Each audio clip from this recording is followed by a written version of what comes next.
I'm standing outside the court now. You can see that there's a large media contingent behind me, many people waiting for an image or a glimpse of Oscar Pistorius to be led away in a police van to a local police station where he will spend the weekend.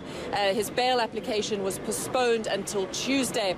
Now, more importantly, inside that courtroom, incredibly emotional, wood-panelled, small, it was stuffed chock-a-block with journalists, family and curious court officials and onlookers.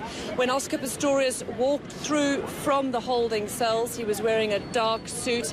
He tried to control himself. His jaw was clenched very tightly, but when the charge of murder was read out, he physically just broke down. He held his head in his hands and he just sobbed and cried. I mean, he looked, Anita, like a broken man. As the prosecutors and his defense argued with the magistrate over various procedural issues, he was sitting down. And through that whole process, he was shaking uncontrollably. He tried occasionally to sort of hold himself together, and then when someone described him as the accused person, again, he started crying. I mean, this is a man who looked severely traumatized, like I said, broken, upset, bewildered perhaps. When he was led away, he still had tears in his eyes. Also behind him were some of his family, his father, his brother.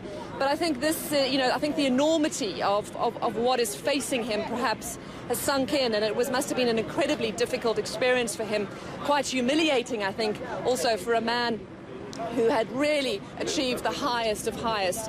So what are the implications? A murder charge, prosecutors saying they want to also push it as a premeditated murder charge. One legal expert I spoke to, Anita, said that this could entail a life sentence.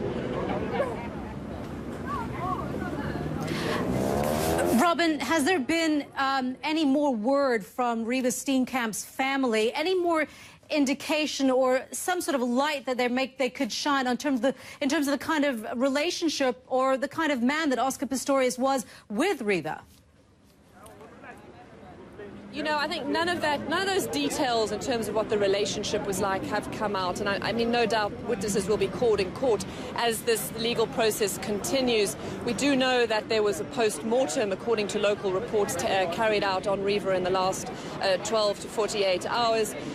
In terms of the details of what happened that day, that morning on Valentine's Day, still no real clear indication. There are a number of more speculations out there, more rumors in some of the newspapers.